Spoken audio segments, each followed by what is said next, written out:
have Abigail. Hello, just share. All right, hi, my name is Abigail Warren, and just a little bit of background on me. I have a Bachelor of Fine Arts in Painting, and I am currently working towards my MAT in Art Education. My presentation tonight is titled Outlawed Acrylics, Considering the Role of Elitism and Gatekeeping in Defining Real Painting. Oh, well, that won't work. All right. Kind of thinking about what led me to my topic was, very much my personal experience. I've been an acrylic painter my entire artistic practice, and going into the realm of like university art spheres and like higher education, I was kind of struck by like a bias towards acrylic paints.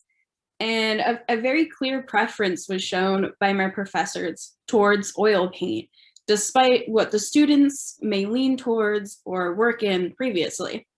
So as someone who works in acrylics, this blatant bias both kind of confused me and frustrated me. I really wasn't doing anything too controversial or, drastic. I was simply painting. So I began to wonder, where did the problem lie? So I began by considering the physical. It actually began last semester, where I wrote a paper kind of looking at acrylic paints and oil paints side by side and what they can offer to artists. And while acrylics are often seen as a very crafty item, they really can offer a lot to painters. For instance, in considering safety, acrylic paints are usually non-toxic and non-flammable, which means they're very easy to use. You don't have to use a specialized studio environment or, be mindful of how you throw them out in case they catch on fire. They're very accessible in the terms that they're easy to find and easy to afford. You can find an acrylic paints anywhere from your local pharmacy to fine art supply stores, and you can find them at any budget. And then the next thing to consider is they're very versatile. Since the advent of acrylics, various mediums and additives have basically given it endless possibilities. You can extend its drying time, you can thicken it, thin it, and do pretty much whatever you want.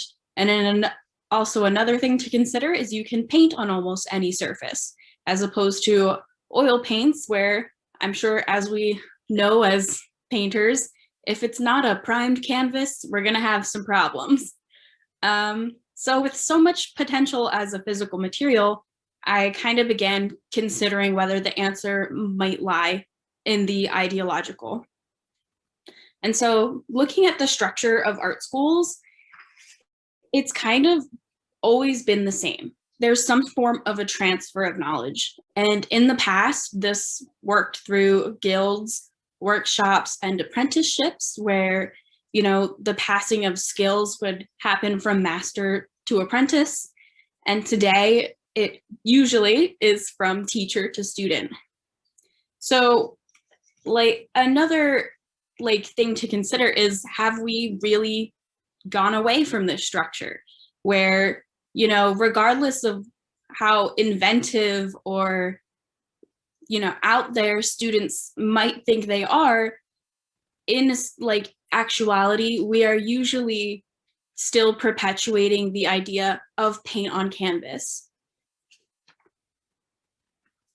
So this strong reaction isn't the one to the act of painting. Painting with acrylics, the action is the same as painting with oils. And often the bias against acrylics is actually deemed a matter of quality. Personally, it was posed to me many times that painting in acrylics would somehow be less professional than if I was painting in oils. They would use phrases as less professional. It wouldn't be as sturdy. It wouldn't last as long. Oh, it's not as visually pleasing. You can't get as good of a look with acrylics. And in painting terms, that generally means not as good.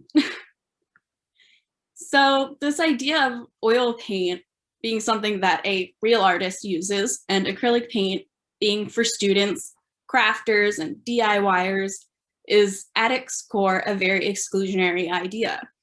Oil paint is being used as a tool to separate the classes of true painters from those who are considered hobbyists or not worthy to grace the walls of places that like museums.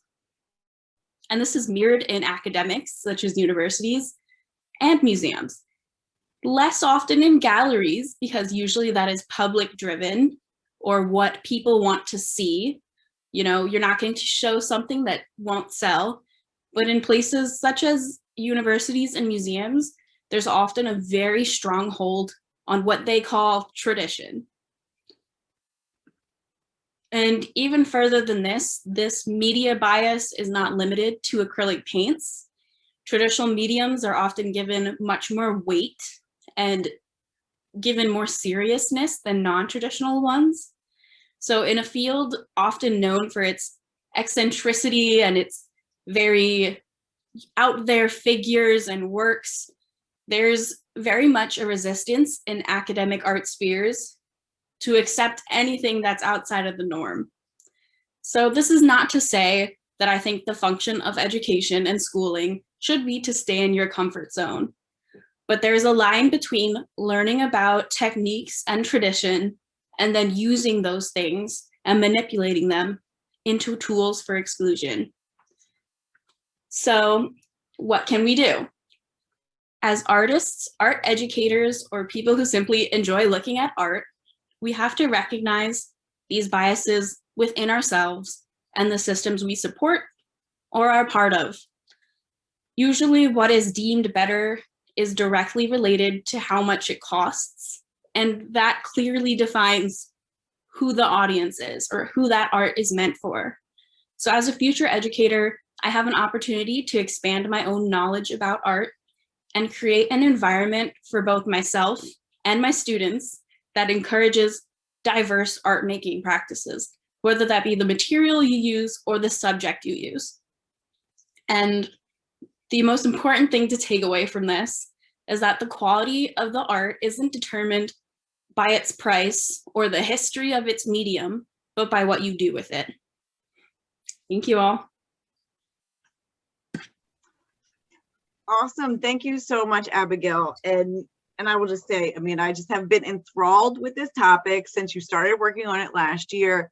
But I just, you know, it has caused me to really examine some of those real unconscious biases that we have towards materials and how that comes across. Like I think back to, you know, my time in the classroom and all of that kind of stuff. So really, really, really important questions that you are bringing up and causing us to think about. Thank you. All right, so we will move right along.